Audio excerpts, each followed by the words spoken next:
Bienvenidos y bienvenidas, como siempre, a este su espacio, este conversatorio horizontal, transparente y objetivo, que hacemos todos los días.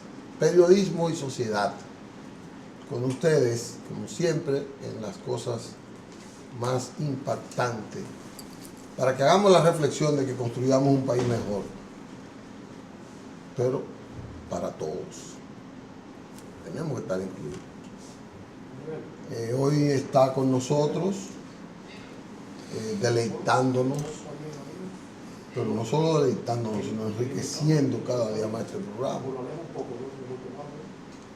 Ojalá que no se lo coja como una alabardería, pero es que me dicen, ¿por qué tú no dejas a Isidro Toro hacer ese programa solo?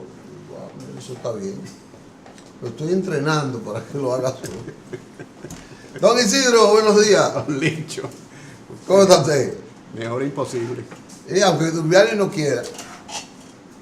¿Cómo que no quiere que yo esté bien, Durbiani? Que usted haga el programa solo. Ah, no. Es que cuesta arreglo hacerlo sin usted. No. No, porque déjeme explicarle, porque todo tiene un porqué. Yo digo una frase, y si yo estoy solo, digo esa frase y sigo para adelante. En cambio, yo digo una frase y usted interviene. Y hago la oración completa. No, establecemos un diálogo que enriquece. Ese es el sentido de la cooperación y de la comunidad, Bueno, que es inherente al ser humano. Isidro, hoy yo me he encontrado en los medios y con algo que no me gusta. Las fuerzas políticas del país están contra la Junta, están debilitando. No las fuerzas políticas. La Junta ha cometido una serie de desaguisados, porque son desaguisados, eso lo digo yo. Y las fuerzas políticas han reaccionado a eso. Entonces me veo como en el pantano, como que la Junta está empantanada y como que no sabe cómo salir de esta turbulencia que solo la debilita. Debería fortalecerse. A mí me luce que la Junta debería retomar lo que inició, el diálogo y los consensos. La ley, aplicarla, y cuando haya dudas, los consensos y pedir opinión, qué sé yo no soy ese dechado de virtudes jurídicas para decir qué es lo correcto. Pero esta decisión, para mí desatinada de la Junta, de separar sin dar una explicación lógica, porque el problema es que esa separación de las elecciones y precisamente priorizar las provincias mayoritarias, como que deja mucha sospecha, aunque no sea la realidad. Deja sospechas, aunque no sea la realidad. Y eso debió buscarse un bajadero con el consenso, con la conversación, con el diálogo, en esa parte. Ayer el presidente de la Junta dijo que los partidos, cuando atacan la decisión de la Junta, cosa que es parte de la democracia, del procedimiento, de las prerrogativas legales que le dan a los partidos, él dice que debilitan. Y eso como que él no está actuando como juez. La debilidad de la Junta está en la fortaleza de su decisión, está en la transparencia de su decisión, está en la justeza de su decisión, está en la transparencia de su procedimiento. Y yo siento como que, y sobre todo el presidente para mí es un hombre honorable, un hombre sano, es un hombre que no, aunque es abogado, yo no sé cómo él, porque a él como que no le gusta como agredir a nadie, como agraviar. Controvertir. No es controvertir. Yo una vez dije esa palabra y me etiquetaron severo. Controvertido. Licho el controvertido. No, yo decía contrincar. Entonces, don Cabito escribió ese verbo, Manuel. El verbo contrincar, el verbo licho, dice. Y que lo van a llevar para la Real Academia. Pero déjeme decirle algo con eso de la Junta. Yo creo, a mí sí me suena extraño que la Junta, para elegir a los senadores, haya establecido 2 métodos. Sí, es extraño. Es extraño. Aunque sea legal, pero como que es extraño y por ser extraño. Sí. Yo no sé si es, yo no creo que sea ilegal. Yo no soy experto en derecho administrativo y mucho menos en derecho electoral, pero me da la impresión, por lo que han dicho y he leído en la prensa, los argumentos que se utilizan en pro y en contra, de que se establecen 4 niveles de elección, nivel de senador, de diputado. Esa es la ley electoral. La ley electoral y el nivel municipal. El nivel municipal lo establecen como uno solo, ¿verdad? Sí. Entonces, si el arrastre no se permite o se puede permitir en el nivel municipal, o sea, el hecho de que se hayan separado los niveles no implica de que se aplique o no se aplique el arrastre. Porque tú lo puedes, fíjate que en el nivel municipal tú estás aplicando el no arrastre. No, creo creo que ya hay 2 boletas. Ellos van a aplicar 2 boletas. Por eso, pero estando unificado en la ley el nivel, van a aplicar 2 boletas, no van a aplicar el arrastre. Entonces, el hecho de que tú hayas separado los niveles de elección no te obliga a tomar un sistema electoral u otro de arrastre o no arrastre. O sea, No es obligante, no es taxativo. Es una decisión, si no está en la ley explícito, es una decisión de la Junta. Y es una decisión que la Junta interpreta la ley. Entonces, lo que a mí sí me suena extraño es que la Junta haya partido. O sea, yo no entiendo de que en una provincia tú votes por arrastre y en otra provincia no votes por arrastre. Eso es lo que no entiendo. No lo entiende nadie. Porque el voto sí tiene que ser universal. El sistema electoral debe tiene que ser universal. Pero yo no cuestiono, ojo, yo no soy experto en la materia, pero yo no cuestiono la legalidad como tal. Inclusive de esa decisión de partir. Inclusive esa decisión de que unas provincias sí y unas provincias no. Yo no la cuestiono, la legalidad. Yo lo que cuestiono es que no me suena equilibrado, armónico, que tú en una provincia votes por arrastre y en otra provincia para el senador no votes por arrastre. Es lo que me parece que políticamente no es correcto. No, ellos pudieron haber entendido que cada circunscripción hubiese sido como una demarcación independiente, como lo es. Y la sumatoria de todas las circunscripciones al senador. Yo para mí, mis adentro, yo creo en las listas cerradas. Sí, yo creo. En mis adentro. Yo creo ahora, más en la lista cerrada. Usted y yo tenemos esa coincidencia y no lo habíamos hecho. Ahora, como se instala un sistema de votación unipersonal en algunos sitios, entonces el sistema de votación unipersonal debe ser para todos los niveles. Correcto. Eso es lo que la gente está cuestionando. Yo no sé lo que va a hacer el Tribunal Constitucional. No. Ayer el PRM fue al Tribunal Superior Administrativo y llevó allá la decisión porque alguien hizo sobreponer la idea de que esa era una decisión administrativa de la Junta. Sí, es una decisión administrativa. Y por tanto debió ir al TCA y allá fue Orlando, yo hablé con Orlando y me dio una explicación de por qué iban a ir. Entonces... Porque no se está discutiendo si salió electo una persona u otra, no, sino es el procedimiento. Exacto. El procedimiento es una materia... Y de si viola la Constitución o no. Eso como que es una medida administrativa. De procedimiento administrativo. Exacto, entonces, vaya. Pero también las respuestas que da el presidente de la Junta. No hay marcha atrás, primero. Ayer dije que los partidos debilitan. Como que no es ese no es el presidente de la Junta que yo veo, porque él, para mí, ese es un hombre muy ecuánime. La gente le dice que él es muy ecléctico y él es cosa, pero bueno, no se concibe que él haya tenido una parcialidad política partidista. ¿Qué es lo que la gente teme? La gente le tiene un miedo al poder del PLD. O sea, la gente tiene una sospecha de que el gran poder que tiene el PLD, esas ansias de mantenerse en el poder, esa ambición de permanecer hasta el 44 en el poder, no de Danilo, no, del otro que es el que más quiere, el que más tiempo quiere. Porque el otro quiere durar hasta el 44 y tiene un proyecto. Pero todos los partidos quieren mantenerse en el poder. El problema es cómo.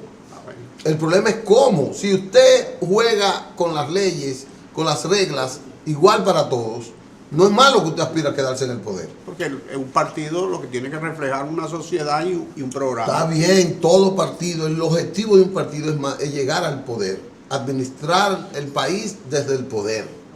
Puede hacerlo desde la oposición, contribuyendo, pero el papel de un partido es ganar elecciones. Pero ganarla legítimamente, o sea, ganarla en buena lid. Pero el PLD, la gente teme que el PLD no usa las reglas claras en igualdad de condiciones. O sea, la gente está impuesta a ver, como cuando el doctor Balaguer, una junta que él ponía, inmediatamente ponían al presidente de la junta, le buscaban un expediente para cuando iba a fallar en contra, sacarle ese expediente para que tuviera que fallar a favor del doctor Balaguer. Pero fíjese usted una cosa. Ahora el PLD pone los presidentes para que se vean obligados, o sea, los pone tanto que los pone de su comité central, de su dirección.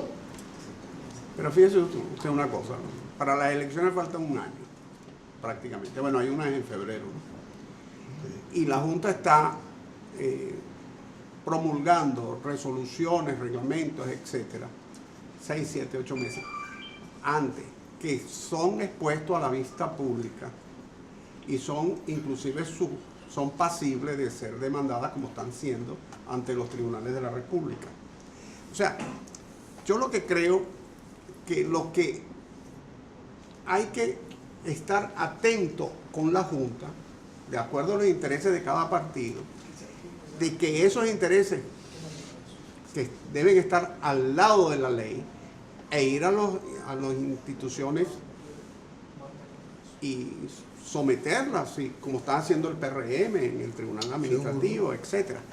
Pero decir que la Junta como tal no da garantía de legalidad es muy peligroso. Eso es peligroso. Eso, es muy peligroso. Eso y yo creo que los transmite un presagio. Los comunicadores son muy alegres cuando hablan de eso.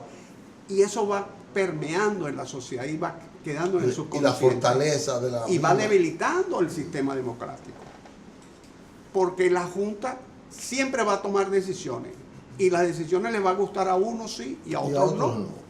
¿Me explico? Entonces, yo no veo la Junta como un apéndice de ningún partido. Pueden tener sus inclinaciones algunos de ellos. No, yo no creo que sea apéndice de ningún partido. Ni siquiera del PLD. Ahora, yo lo que sí veo, que a veces, por ser más papista que el Papa, toman unas decisiones,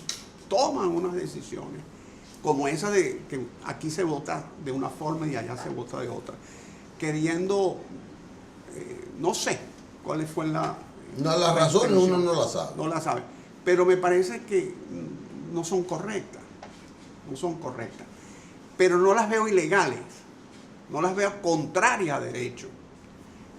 Ojo, les explico, no soy experto en materia constitucional y mucho menos en derecho administrativo, ni siquiera soy abogado, yo lo que estudié fue sociología, pero no las veo contrarias a derecho. Sí. Entonces, la Junta puede cometer errores y para eso está el sistema. Y fíjate que el sistema está funcionando, está la prensa sobre ello, están los políticos y representantes de sectores de la sociedad opinando, van a los tribunales, etcétera. Se ha generado un debate que debemos canalizarlo para que enriquezca el sistema democrático y no para que lo debilite. Porque la democracia tiene esa gran virtud que abre los espacios para que se alimente la democracia, pero a veces la alimentamos con veneno y la Y nosotros, para ganar un peldaño en nuestra aspiración partidaria o política o para alcanzar una posición, le echamos un jabón al sancocho. Seguro. Pero vamos a esperar a ver qué pasa con eso. La Junta tiene que despejarse en poco tiempo y la Junta deberá obligatoriamente que reencontrarse con esa fe que le entregó el pueblo, esa esperanza que el pueblo lo dejó entrever, la mayoría del pueblo, cuando fue escogida. Y lo que tenemos que esperar, yo voy a seguir teniendo fe en la prudencia de ese honorable presidente de la Junta Central Electoral, que para mí es un hombre sin esas pretensiones inmorales que había anteriormente en algunos funcionarios de la Junta. Pretensiones inmorales por el poder político, solo por tener poder, solo por la ambición de poder personal, sabiendo que esa ambición personal estaba supeditada a la posibilidad de mantener a su partido en el poder. Y este no es el caso. Este hombre como quiera está en el poder, porque él trabaja con los sectores de poder. Con los hombres que él trabaja siempre están en el poder. Entonces él no necesita un partido político. No necesita un partido político. O sea, eso de que él se está beneficiando individualmente, yo no creo eso. Él siempre ha trabajado con esa gente, con su gente, no con los que están en el poder, independientemente de eso. Por eso yo no le atribuyo a él, para su ventaja, no le atribuyo a él decisiones partidistas en una decisión de la Junta. Simplemente ha habido ha habido una contrariedad que pudo haber pasado por un error, por una observación equivocada que él haya hecho, algún fundamento que realmente no era el fundamento ideal. Puede ser, porque su decisión ha estado sobre la base de lo que él cree. Hay cosas, por ejemplo, eso que le dijo al juez Saladín de que no hiciera público su voto y que no fuera disidente, eso es incidir para que la voluntad de un juez, que debe ser libre, no sea como el juez con la libérrima decisión que tiene, la puede hacer. Y eso también de que ya eso está decidido, todas las decisiones son revisables, todas. Y eso de que los partidos cuando atacan a la Junta, la fortalecen. Cuando atacan una decisión, hacen ejercicio de la democracia, de la institucionalización, de su deber. Entonces no debilitan el sistema local, lo enriquecen en esa parte. Vamos a una pausa, porque con este tema no dejamos que el toro inicie su tema. Volvemos en breve. Ok, vamos a...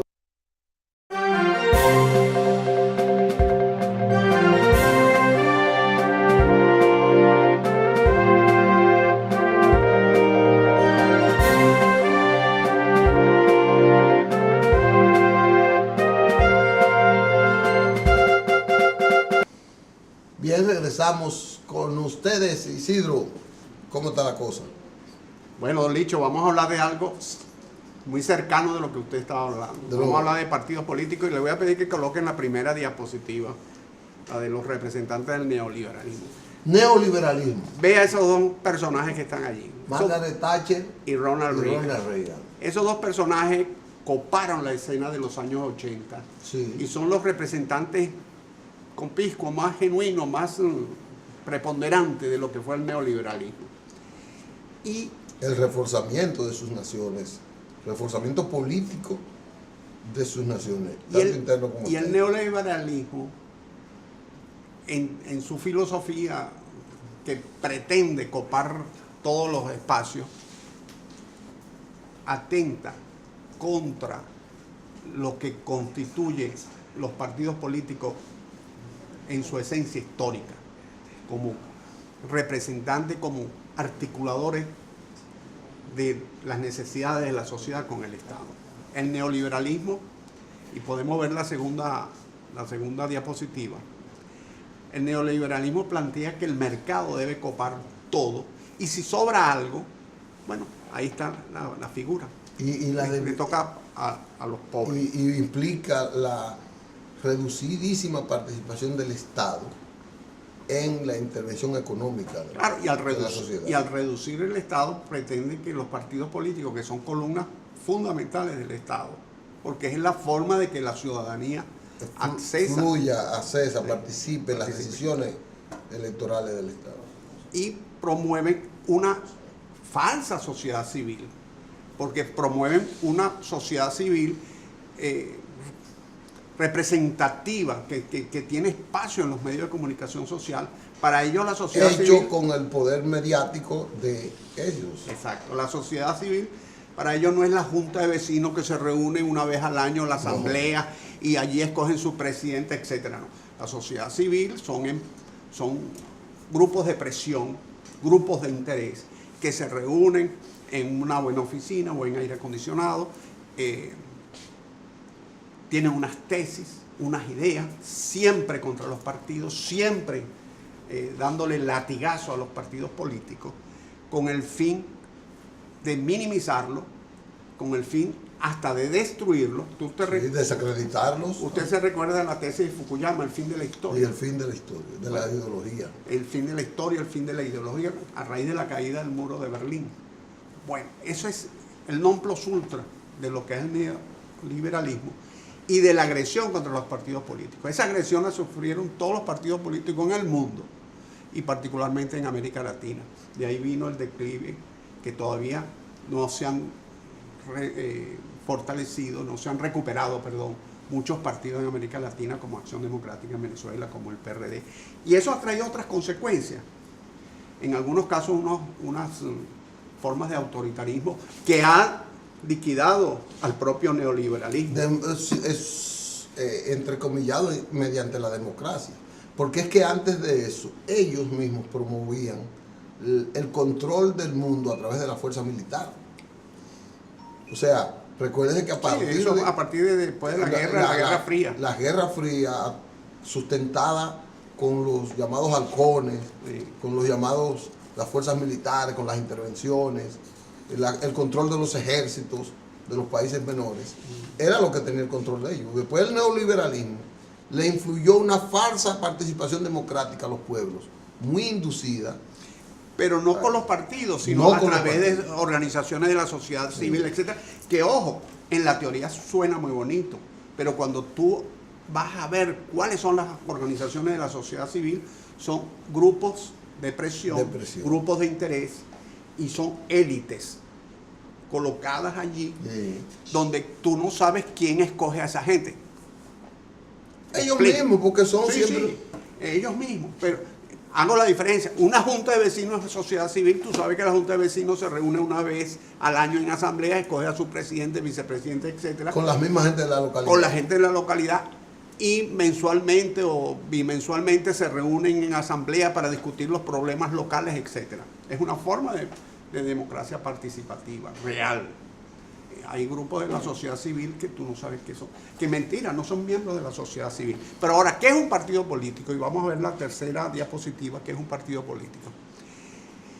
El punto nodal de un partido político es que el partido político debe tener un metamensaje. Allí está la definición, la ideología de un partido, lo que debe ser, la finalidad de un partido. Pero el partido político debe tener un metamensaje. Que el metamensaje es un programa de gobierno de la sociedad en su conjunto. Sí, buen término. Un programa, eso lo plantea un profesor anglosajón, que imposible de pronunciarlo, Schaffneider, es casi imposible. Y hay una definición de Palombara y Weiner, que se hizo en 1966, que no es una definición, sino es una serie de aspectos de lo que debe ser un partido político. Un partido político es una organización duradera cuya esperanza de vida política sea superior a la de sus dirigentes. Fíjese usted qué cosa tan importante. ¿Cuántos partidos no fenecen tras la muerte de sus fundadores? Verbigracia en República Dominicana, o quedan muy débiles, como es el Partido Reformista. Sí. Y en otros países tenemos muchos ejemplos en ese sentido. Debe poseer una organización local aparentemente duradera que mantenga relaciones regulares y variadas con el nivel nacional. O sea, debe tener una estructura en las provincias, en los municipios, en los pueblos, en las aldeas, que tenga una relación con su dirección nacional y tenga un canal de comunicación fluido, que es uno de los grandes problemas que tienen los partidos políticos modernos, que los canales de comunicación entre la dirección nacional de un partido y la dirección regional, municipal y local, en la aldea, en el pueblo, no existe prácticamente. Son difusas totalmente. Sirven para recibir un lineamiento nacional de que hay que apoyar a un candidato o hay que hacer esto y más nada. En la dirección nacional no tiene un sistema de comunicación en las aldeas, en los municipios, que tenga un monitoreo de lo que está ocurriendo en la sociedad allá abajo. Muchas veces se entera por lo que dice la prensa, la dirección nacional. Sí. Una voluntad deliberada de sus dirigentes nacionales y locales de tomar y ejercer el poder, solo o con otros, en alianzas, y no solo de influir sobre el poder. Es llegar al poder, lo que usted decía hace un rato. El deseo de buscar un apoyo popular a través de las elecciones o de cualquier otro medio. Esto es según el sistema electoral de cada país y el sistema democrático de cada país. Porque esto puede incitar a un tipo avieso de llegar al poder. Que canalice determinados intereses sectoriales. Y finalmente la organización debe estar dotada de un programa de gobierno de la sociedad en su conjunto. Entonces, eso es lo que es un partido político. Ahora, el concepto de partido político ha variado mucho. Vamos a ver la próxima diapositiva, la 4. En la antigüedad, por ejemplo, en Roma, existían partidos políticos. Hubo las guerras civiles entre Silas y Graco. Ahí están los hermanos Graco, que conformaron un movimiento dentro de la sociedad romana. Las guerras civiles entre Mario y Sila eran partidos políticos, pero no tenían esa estructura orgánica como la tenemos hoy, con una dirección nacional, una dirección regional, una dirección... A veces eran muy locales, era solamente de la ciudad principal del imperio. No, era un líder, y entonces yo estoy, como aquí los caudillos, cuando Lili, cuando Horacio Vázquez, cuando Desiderio Arias, etcétera, cuando esa gente, Juan Isidro Jiménez, que eran caudillos, él no tenía una estructura. Bueno, sí tenía fulanito de tal en una aldea y lo llamaba, pero era algo muy amorfo. Ese concepto de partido político, como lo tenemos hoy en día, es algo mucho más moderno, viene de la Revolución Francesa para acá. Vamos a pasar a la próxima diapositiva, por favor. La Revolución Francesa y el liberalismo. ¿Qué es la Revolución Francesa? Bueno, es el triunfo del liberalismo.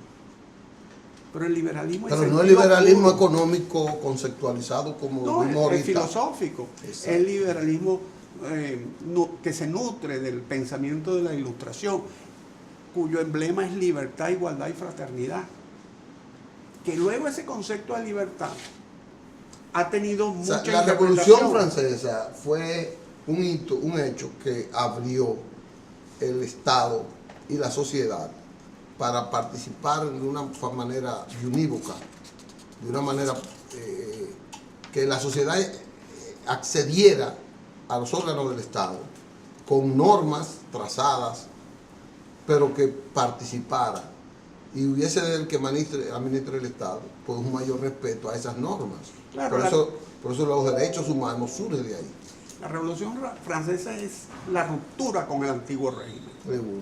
Con el régimen autocrático, es el emerger la burguesía, que no tenía títulos nobiliarios, pero sí ya tenía un poder económico y exige un trato distinto y exige un acceso al poder y exige una sociedad libre. Una sociedad libre. Ese concepto de libertad, igual que el de igualdad y fraternidad, pero particularmente el de libertad, luego los filósofos y los teóricos políticos le han dado muchas interpretaciones. En algunas interpretaciones el débil jurídico, el débil social, queda sepultado ante un excesivo liberalismo, porque te dice, bueno, cada quien que se resuelva como pueda. Y entonces el débil social difícilmente, si no consigue un apalancamiento, difícilmente puede tener igualdad de oportunidades. Dice, hay igualdad de oportunidades, ahí está la educación, ahí está inclusive liceos públicos, colegios públicos, etcétera, tienen igualdad de oportunidades. Pero bueno, el concepto lo muestra aquí, el que hay una juventud preparada que tiene que tener un enllave para entrar a los medios de producción. Así es. Por más alto que sea su índice, por más preparado que esté. Para accesar a adquirir un conocimiento de los más altos niveles en universidades aquí y fuera, tiene que tener un padrinazgo. Ahora, otros con ese padrinazgo sin el mayor nivel no puede accesar a él. Exacto, el débil social. Y hay algunos teóricos políticos que el débil social sencillamente lo desecha, lo desprecia, lo ignora. Sí. Ahora, con la Revolución Francesa, la sociedad civil la verdadera sociedad civil adquiere un protagonismo que siempre ha existido, la sociedad civil como tal. Ya desde las leyes de Solón en el siglo VI en Grecia, en Atenas, ya Solón establecía instrumentos legales para que la sociedad civil tuviese un medio de expresión. Y esos medios... Estableció los lugares donde ¿cómo se llama? El plebeyo. Exacto. Podía entrar, podía ir a reclamar. Y los romanos, cuando todavía no eran imperio, estamos hablando en esa época del siglo VI antes de Cristo, los romanos enviaron delegados a Atenas que estudiaron el sistema legal de Solón y luego fueron a Roma y lo discutieron por varios años, y de ahí salen las famosas 12 tablas de las leyes romanas. Allí se estipula el código de las 12 tablas. Se estipula los colegios romanos. Los colegios romanos eran instituciones de la sociedad civil, como hoy es el colegio de periodistas, como es el colegio de contadores públicos. Los colegios romanos comenzaron en su época a agrupar y atender temas que el Estado no podía resolver, y que la sociedad, a través de esos colegios, fueron creando sus mecanismos de respuesta para sus necesidades. Bueno, esa sociedad civil que ha existido siempre, igual que los partidos políticos con sus estructuras han existido siempre, hace eclosión con la Revolución Francesa. Pero luego de la Revolución Francesa, viene en Europa lo que se llama el Estado liberal. Vamos a pasar a la próxima diapositiva, por favor. Porque la Revolución Francesa comenzó a generar una serie de movimientos en todos los países. En 1830 hay una nueva revolución en Francia que destrona a Luis XVIII, y aunque viene un rey, pero es un rey ya liberal, comienza a tener más preponderancia los parlamentos, tener más importancia los parlamentos regionales. ¿Recuerda aquel programa que hicimos sobre los parlamentos? Sí. Bueno, después de la Revolución Francesa, en todos esos países de Europa comenzó a mineralizarse el sentido del parlamentarismo como contrapoder al monarca, y el monarca tuvo que ir poco a poco cediendo espacio para que los parlamentos nombrasen al presidente de gobierno o al primer ministro o como se llame. Y los gobiernos, el Estado liberal, comenzó a tener una actividad en aspectos sociales, en aspectos económicos. Comenzó a romperse los valladares que establecía la aristocracia para que tú no pudieses desarrollar ciertos sectores de la economía.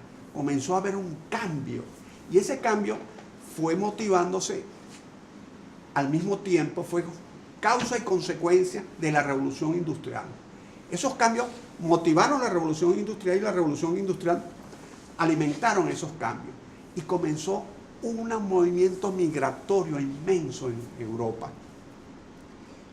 Un movimiento migratorio que con el ferrocarril, que es el gran adelanto tecnológico de los principios del siglo XIX, es el ferrocarril, gracias a las máquinas de vapor, comenzó a traer inmensas cantidades de grupos humanos, de personas de los campos donde padecían mucha miseria, mucha hambre, comenzaron a venir vía ferrocarril hacia las ciudades, buscando un mejor futuro. Muchas veces, o la mayoría de las veces, lo que encontraron eran trabajos de sol a sol, con salarios deprimentes, que tenían que poner a trabajar a sus hijos, sobre todo en las minas, donde el espacio era muy reducido y los niños podían trabajar, empujar los carros porque eran pequeños, los pequeñitos podían pasar por esos túneles pequeños con un gran peligro.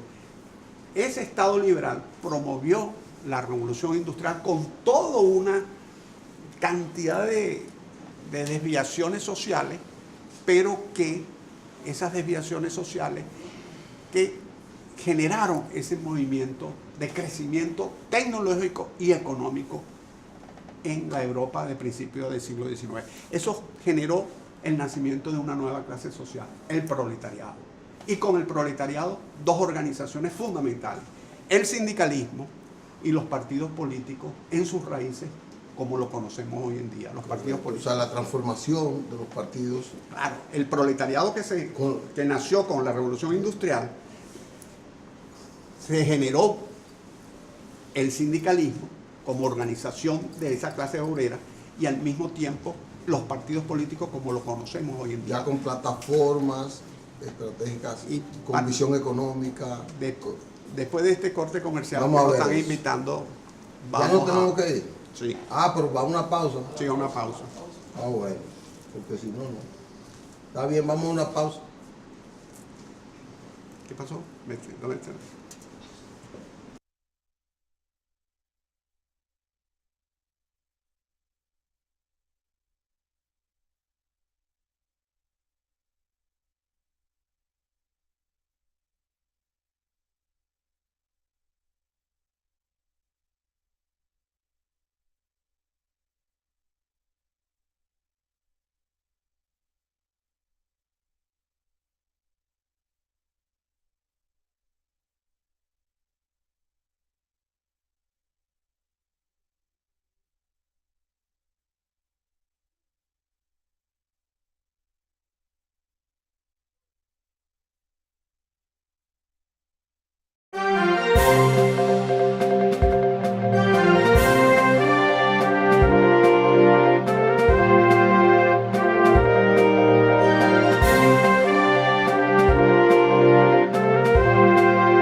Bueno, esta magistral descripción de la evolución de los partidos políticos en el mundo que está diciendo Isidro Toro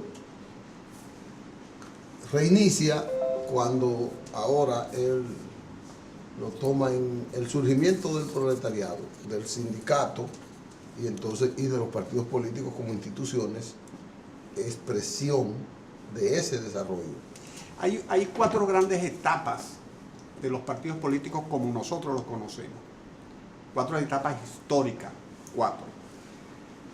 los partidos modernos como nosotros los conocemos. Claro, en sus orígenes no eran idénticos al nuestro, pero tenían su organización y su estructura como la tenemos nosotros hoy en día, gracias a la tecnología y al desarrollo, muy distinto.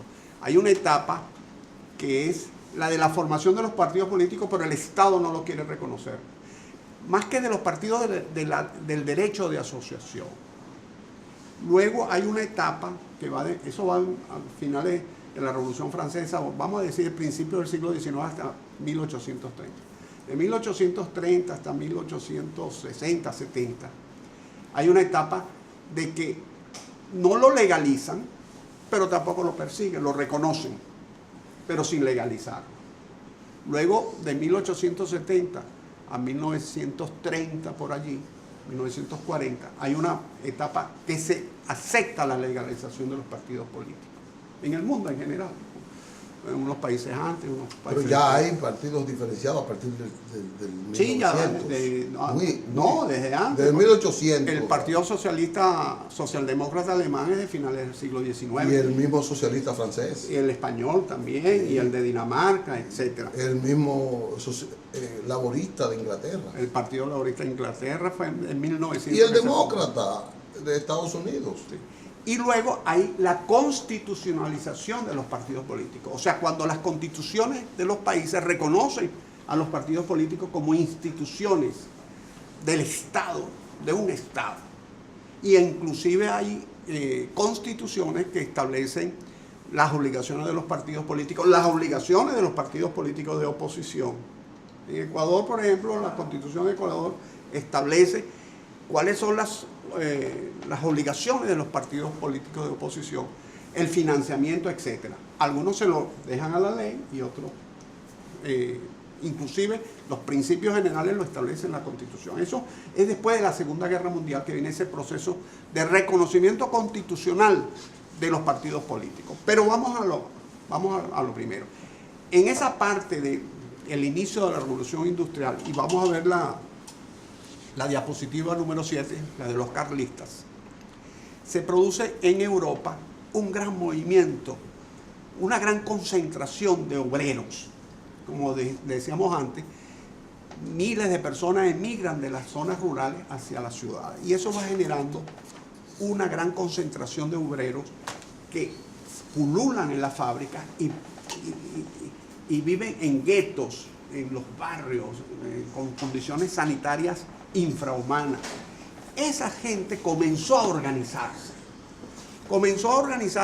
y en Inglaterra comenzaron las primeras manifestaciones.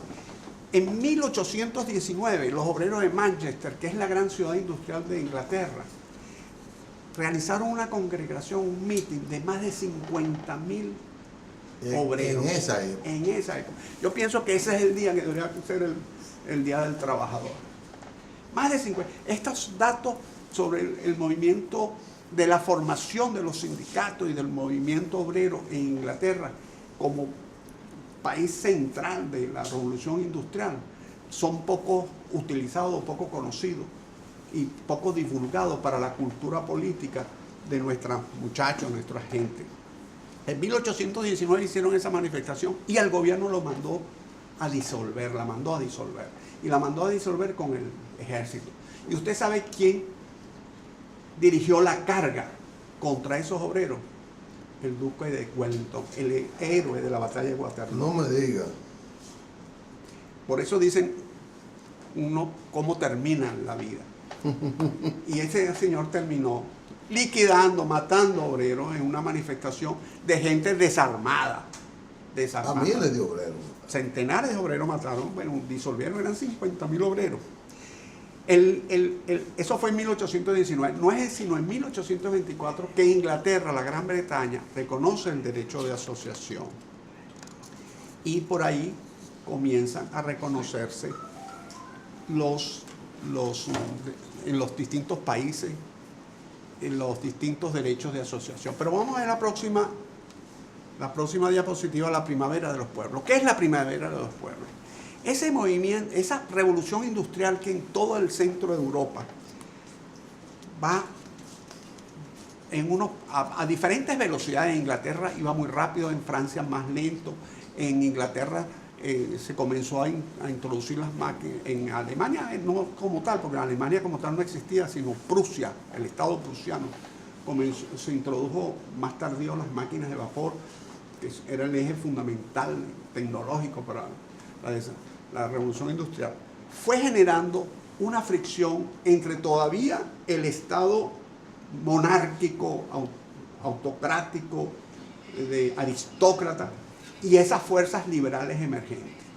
Eso generó, y ya como un tercer actor muy importante, los obreros, los sindicatos. Entonces se fue perfilando dos tipos de sindicatos.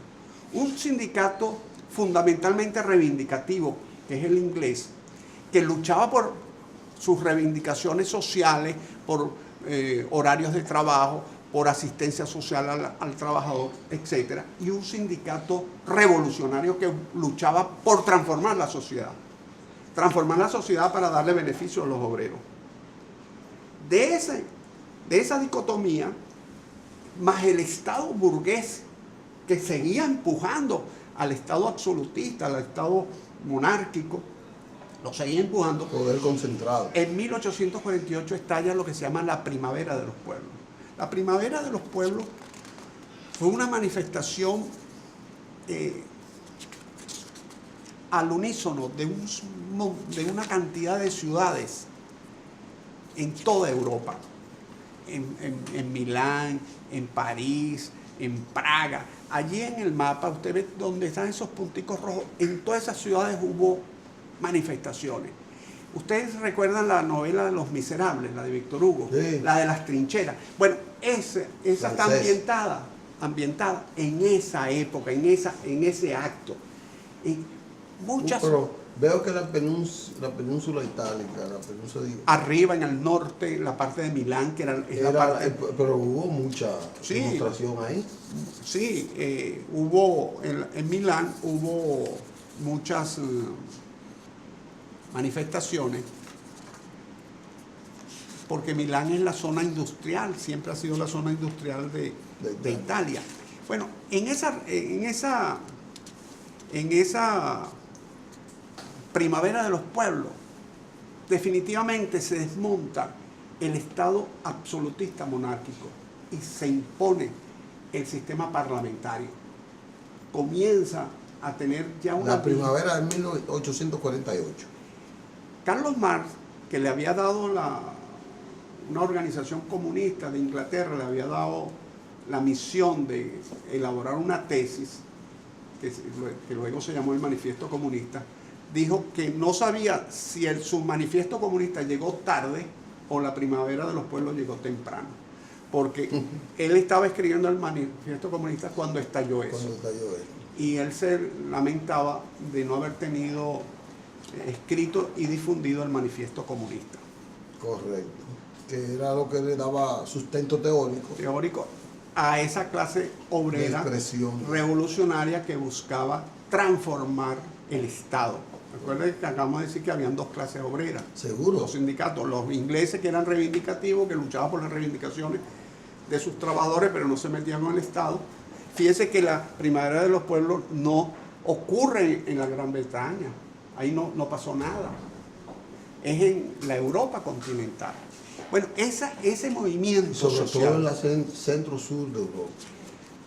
Sí, en la Europa central, lo que hoy en día es Checoslovaquia, o la República Checa, la República Eslovaca, Polonia, y Francia, la Prusia, que hoy en día es parte de Alemania, el norte de Italia, etc.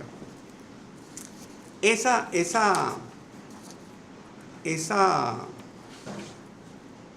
Primavera de los Pueblos generó un movimiento social de tal magnitud y que comenzó a aquilatar lo que es los partidos políticos como hoy lo conocemos.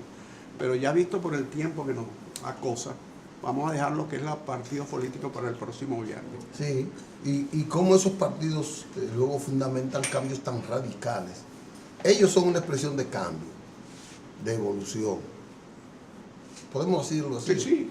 Pero de cambios tan fundamentales, porque de ahí viene, eso alimenta la revolución socialista y el nacimiento vamos a ver la de diferenciación la revolución socialista rusa. de los partidos comunistas y los socialdemócratas. Ahí que se diferencian ya. Ya para finales del siglo XIX se diferencian definitivamente entre los partidos. En eso el sindicalismo que lucha por el cambio social, por destruir los sistemas políticos. Vamos a hacer un programa, ¿por qué la diferenciación de esos partidos? Lo vamos a tratar el próximo viernes. Mire, antes de irnos, yo quiero agradecer los comentarios que han hecho sobre el programa. Yo se lo dije. Jorge Peña, un gran amigo que tenía, dice que es un programa, un super programa. Pero es usted el que lo hace. Entonces, le agradezco a Jorge y a Franklin todos sus comentarios y su atención. Vámonos y nos queda para volver en otro escenario, en otro día, a hacer un programa así como este, con Isidro Toro. Nos veremos, señores, la próxima ocasión. Que Dios les bendiga.